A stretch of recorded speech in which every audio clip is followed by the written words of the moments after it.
Hello friends, welcome to రుచి వంటిల్లు. ఈరోజు మనం ఒక ఉల్లిపాయ, ఒక బంగాళదుంపతో అన్నం చపాతీలోకి చాలా టేస్టీగా దహీ ఆలు ఎలా తయారు చేసుకోవాలో చూద్దాము. ఈ రెసిపీని 5 నిమిషాల్లో చాలా ఈజీగా ప్రిపేర్ చేసుకోవచ్చు. వేడివేడి అన్నంలో వేసుకొని తింటే చాలా బాగుంటుంది.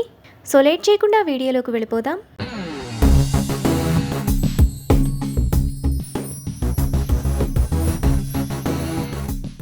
ముందుగా ఈ రెసిపీ చేసుకోవడానికి ఒక బౌల్ తీసుకొని అందులో 1.5 కప్పు పెరుగు. ఈ రెసిపీకి పెరుగు ఫ్రెష్గా ఉంటే బాగుంటుంది. కొద్దిగా నీళ్లు, 1/2 టీ స్పూన్ జీలకర్ర పొడి, 1/2 టీ స్పూన్ ధనియాల పొడి, 1/2 టీ స్పూన్ కారం, టేస్ట్కి తగినంత ఉప్పు వేసుకొని కలుపుకోవాలి. మసాలా అంతా పెరుగులో కలిసేలా బాగా కలుపుకోవాలి. ఇలా కలుపుకున్న తర్వాత ఉడికించిన బంగాళదుంప ఒకటి, బంగాళదుంపను పైన పొట్టు తీసి ఇలా చిన్న చిన్న ముక్కలుగా చేసుకొని వేసుకోవాలి.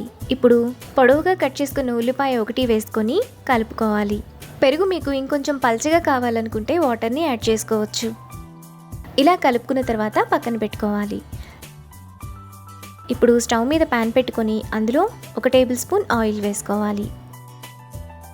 ఆయిల్ వేడైన తర్వాత 1 టీ స్పూన్ తాలింపు గింజలు, చిటికెడు ఇంగువ, 2 పచ్చిమిరపకాయలు, 1 ఎండుమిరపకాయ వేసుకొని ఫ్రై చేసుకోవాలి.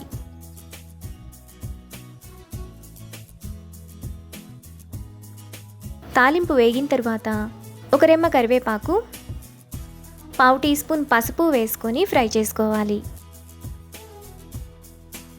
తాలింపు అంతా వేగిపోయిన తర్వాత స్టవ్ ఆఫ్ చేసుకొని 1/2 టీ స్పూన్ కసూరి మేతి వేసుకోవాలి.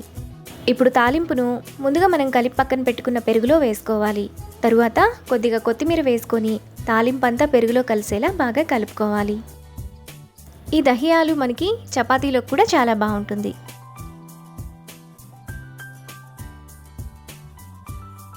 మనకు చాలా టేస్టీగా సింపుల్గా దహీ ఆలు రెడీ అయిపోయింది. ఇప్పుడు ఈ దహీ ఆలుని వేడివేడి అన్నంలో వేసుకుని తింటే చాలా బాగుంటుంది. అన్నంలోకి కాదు, చపాతీలో కూడా చాలా బాగుంటుంది. అంతే, ఎంతో సింపుల్గా టేస్టీగా చేసుకునే దహీ ఆలు రెడీ. ఈ రెసిపీని మీరు కూడా ట్రై చేసి మీకు టేస్ట్ ఎలా కుదిరిందో నాకు కామెంట్స్లో షేర్ చేయండి. ఈ వీడియో కనుక మీకు నచ్చినట్లయితే లైక్ చేసి, షేర్ చేసి, సబ్స్క్రైబ్ చేయండి.